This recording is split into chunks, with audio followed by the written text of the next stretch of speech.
তো room heater, water heater অথবা geyser এগুলো যদি প্লাগ পুড়ে যায় অথবা কারেন্ট দেখায় কীভাবে সমাধান করবেন তা কিন্তু আমি এই ভিডিওতে আপনাদের ক্লিয়ার করব।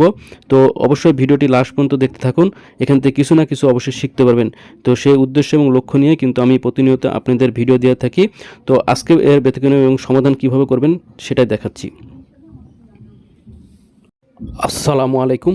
তো আজকে আবার এক নতুন ভিডিও নিয়ে আপনাদের সামনে হাজির হলাম। তো আমাদের বাসাতে যে রুম হিটার, গিজার অথবা রড হিটার এগুলো ব্যবহার করি ইলেকট্রিক, তো কী কারণে এই যে প্লাগগুলো দেখছেন পুড়ে যায় তা কিন্তু আমি এই ভিডিওতে আপনাদের সহজে দেখানোর চেষ্টা করব।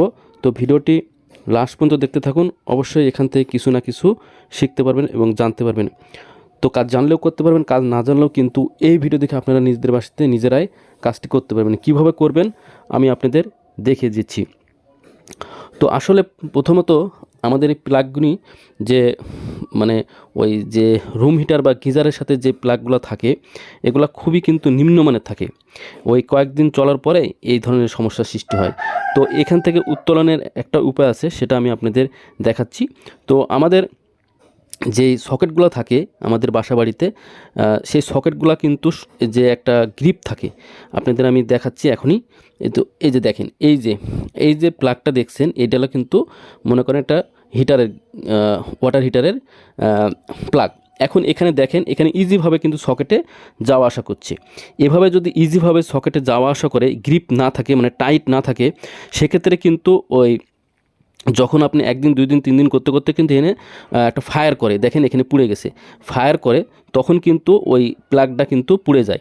তার মানে হলো যে গ্রিপ যদি টাইট থাকে, অর্থাৎ প্লাগটা যদি সকেটের সাথে প্লাগটা যদি খুবই টাইট বা গ্রিপটা যদি টাইটভাবে লেগে থাকে ওই সকেটের সাথে প্লাগের, তখন কিন্তু এই সমস্যাটা হয় না।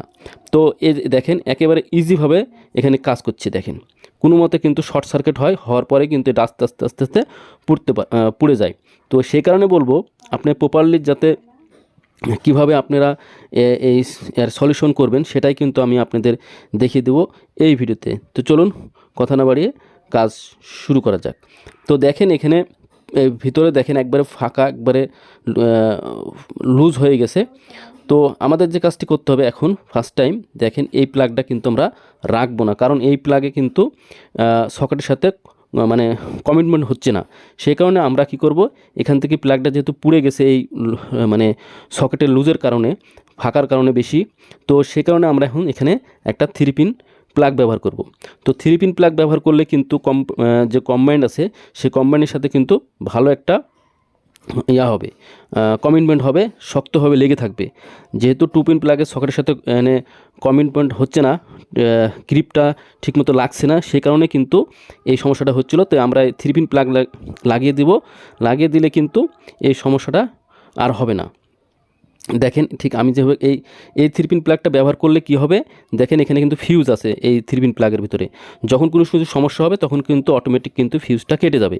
এটা একটা সুবিধা, ভালো সুবিধা। অবশ্যই আপনারা 3 পিন প্লাগ ব্যবহার করবেন, তাহলে আপনাদের অনেক যে ইলেকট্রিক যন্ত্রটা চালাবেন সেটা কিন্তু নিরাপদ থাকবে।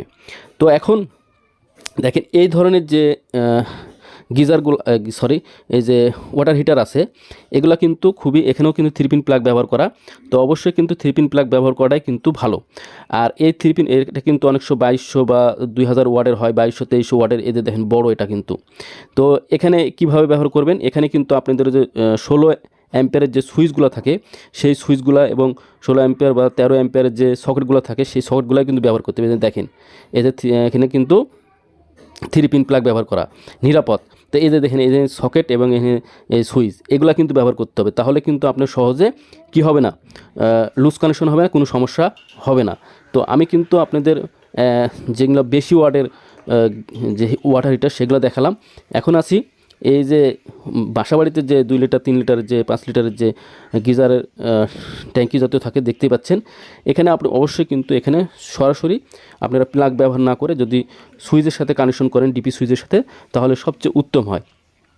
প্লাগে এসব 2-3 লিটারের বেশি পাওয়ারের যেগুলো গরম হিটার সেগুলো কিন্তু আপনাদের কী করতে হবে, ওই সরাসরি সুইচে, ডিপি সুইচে ওয়্যারিং করবেন, তাহলে ভালো হবে।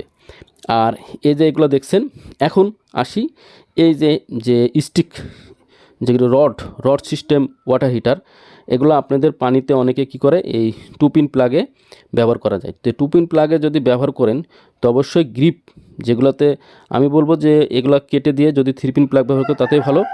আর আরেকটা আছে যেগুলা ওই যে দেখালাম কালো, যেগুলা 16 অ্যাম্পিয়ারের ওই 13 অ্যাম্পিয়ারের যে সকেটগুলো আছে, এগুলোতে যদি আপনি এই 2 পিন প্লাগ ব্যবহার করেন, মানে জাস্ট আপনাকে কিন্তু টাইট থাকতে হবে, গ্রিপটা যাতে একেবারে লেগে থাকে, কোনো রকম যদি লুজ কানেকশন না থাকে, সেটাই বলবো। এখানে কিন্তু 1000 ওয়াটের একটি এই রড স্টিক, রডটা দেখতে পাচ্ছেন ওয়াটার রড। তো এখানে কিন্তু আমি অনেক দিন পরে কিন্তু যদি এই যে যখন আপ ডাউন হয় সকেটের মধ্যে, তখনই কিন্তু এটা আস্তে আস্তে পুড়তে থাকে। তো যাই হোক, আমি এখন আপনাদের দেখাচ্ছি যে রুম হিটার, অর্থাৎ রুম হিটার যেগুলো আছে দুটা কম অ্যাম্পিয়ারের, অর্থাৎ 1500 অ্যাম্পিয়ারের বা তার কম অ্যাম্পিয়ারের 1200 অ্যাম্পিয়ার হতে পারে। তো এগুলোতে কিন্তু আপনার রুমের যেগুলো কম হিটার, রুম হিটার আছে কম অ্যাম্পিয়ারের, সেগুলো কীভাবে আপনাদের কানেকশন করতে হবে সেটাও আমি আপনাদের দেখিয়ে দিচ্ছি। তবে এখানে সকেটে যদি আপনি ব্যবহার না করাটাই ভালো।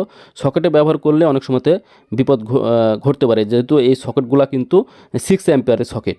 তো এই কমিটমেন্ট ভালো না থাকলে কিন্তু এই ধরনের সমস্যাটা হয়, গ্রিপটাই টাইট না থাকলে।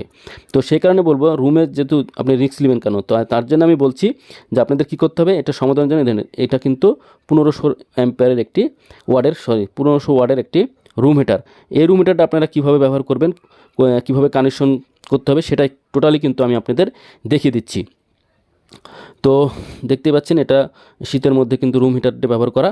তো এখন আপনাদের কি করতে হবে, এখানে অবশ্যই একটি কম্বাইন্ড ব্যবহার করবেন। কম্বাইন্ড নেবেন, সেটা 16 অ্যাম্পিয়ার হতে পারে, 13 অ্যাম্পিয়ার হতে পারে, তাহলে কিন্তু হবে। তো এখান থেকে লাইনটা আমরা বের করব, অর্থাৎ সুইচ বোর্ড থেকে আমরা কিন্তু যে কম্বাইন্ডের লাইনটা দেবো আপনাদের দেখাচ্ছি। এই যে দেখেন, এখান থেকে লাইনটা আমরা বের করব। এই যে দেখেন, এই যে 3 পিন প্লাগ দেখছেন এবং 2 পিন প্লাগ।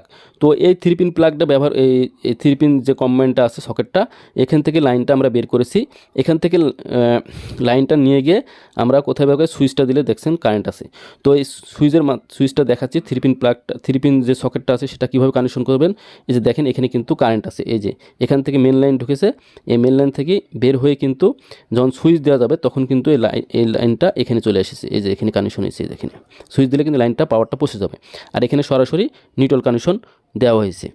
আর অবশ্যই বাড়িতে কিন্তু 3 পিন সকেট যেগুলো আছে অবশ্যই আর্থিং বাধ্যতামূলক দিতেই হবে, কারণ ওই ডিভাইসটি যদি কারেন্ট হয়ে যায় তখন কিন্তু আপনি হাত দিলে শর্ট করবে। এই জন্য আপনাকে আর্থিং দিতে হবে আলাদাভাবে মাটির থেকে নিয়ে এসে। এখন কথা হলো যে কানেকশনটা দেখেন, এখানে সুইচ বোর্ডের মধ্যে 2.0 mm তার আছে।